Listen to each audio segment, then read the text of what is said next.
যদি ফজরের নামাজ আপনি ছেড়ে দেন তাহলে সবথেকে যে কাজটা হবে আপনার চেহারার উজ্জ্বলতা নষ্ট হয়ে যাবে। মাগরিবের নামাজ যদি না পড়েন সন্তান আদি কোনোদিন দুনিয়ায় এবং আখিরাতে আপনার কোনো উপকারে আসবে না।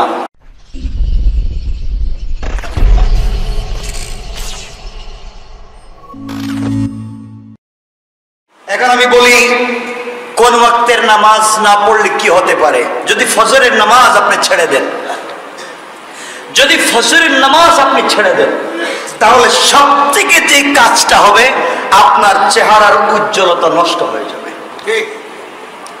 ফজরের নামাজ যদি আপনি ছেড়ে দেন চেহারার উজ্জ্বলতা নষ্ট হয়ে যাবে, আপনি আস্তে আস্তে কিছু বুঝতে পারবেন না।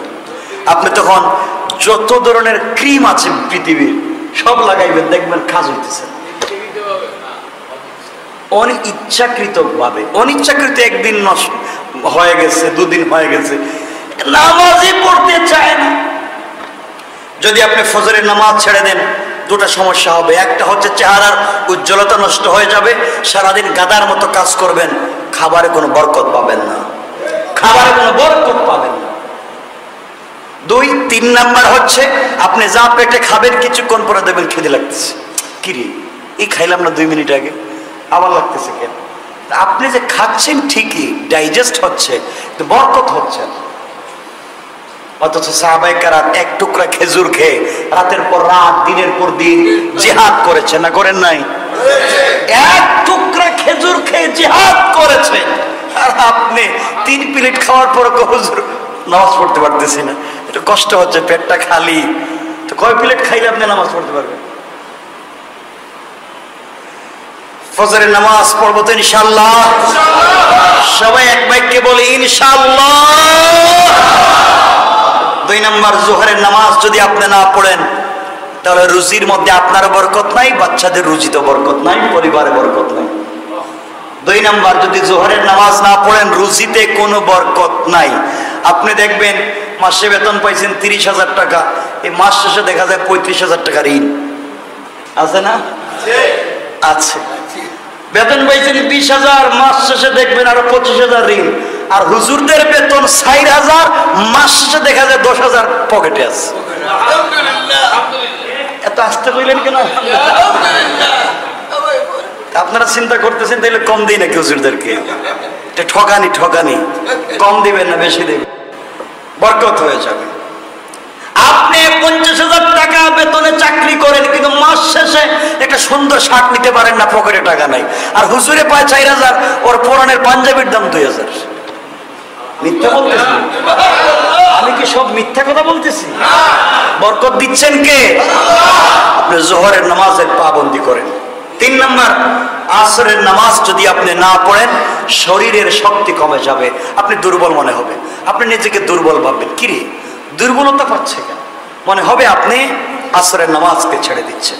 মাগরিবের নামাজ যদি না পড়েন সন্তান আদি কোনোদিন দুনিয়ায় এবং আখিরাতে আপনার কোনো উপকারে আসবে না। মাগরিবের নামাজ যদি আপনি ছেড়ে দেন, বুখারী শরীফ থেকে বলছি, কিতাবুস সালাত, রাসূল পাক বলছেন মাগরিবের সালাত যদি ছেড়ে দেন সন্তান আদি দুনিয়ায় এবং আখিরাতে আপনার কোনো উপকারে আসবে না। ওরা যাই করুক, অনেক সন্তান দেখবেন পৃথিবীর মানুষকে কোটি কোটি টাকা দুনো হাতে দান করতেছে, মানুষ দানবীর বলে বাপ রিক্সা চালায়, আছে না নাই? বাপকে দিচ্ছে না, মাকে দিচ্ছে না, সকলকে দিচ্ছে। আপনি মাগরিবের নামাজ পড়েন নাই, সন্তান আপনার উপকারে আসেনি। 5 নাম্বার, ইশার নামাজ যদি ছেড়ে দেন আপনি নিদ্রায় শান্তি পাবেন না, নিদ্রায় তৃপ্তি পাবেন না, কোনো জায়গায় শান্তি নেই। 24 ঘন্টার 22 ঘন্টা ঘুমাইছে, ঘুম থেকে উঠে দেখবেন আবার ঘুম ধরতেছে, শান্তি নেই। কথা বুঝতেছেন না? শান্তি নেই, শুধু ঘুমিয়ে পাচ্ছে, শান্তি নাই। আপনি ঈশার নামাজ পড়েন নাই, ঈশার নামাজ পড়ে ঘুমিয়ে যান, আল্লাহর উপরে ভরসা করে ঘুমিয়ে যান, দেখবেন ফজরের বহুত আগে ইচ্ছাকৃতভাবে আপনার ঘুম ভেঙে গেছে। পরীক্ষিত আপনারা দেখেন, ইচ্ছাকৃত ঘুম ভেঙে যান। আপনি তাহাজ্জুদের সালাতকে কন্টিনিউ করে দেন। কসম আল্লাহ, আল্লাহর জাতের সিফাতের কসম করে বলছি, আপনি ঈশার সালাত পড়ে আপনি প্রত্যেক রাত্রে তাহাজ্জুদের সালাতকে কন্টিনিউ করেন, সালাতের আগ পর্যন্ত আপনার ঘুমই আসবে না। যত যতক্ষণ পর্যন্ত আপনি তাহাজ্জুদের নামাজ না পড়বেন চেষ্টা করে দেখবেন ঘুমিয়ে আসবে না, ঘুমাইতেই পারবেন। আপনি হয়ে যান আল্লাহ, আপনি হয়ে যান আল্লাহ, সবকিছু করে দিবেন আল্লাহ। পারবো তো ইনশাআল্লাহ? আপনি কন্টিনিউ করেন তাহাজ্জুদের সালাত, কন্টিনিউ করে দেখেন। আপনি কত চেষ্টা করবেন ইশার পরে একটু ঘুমাই, না ঘুমালে তো হবে না, ঘুম আসতেছেই না যেন, কেন?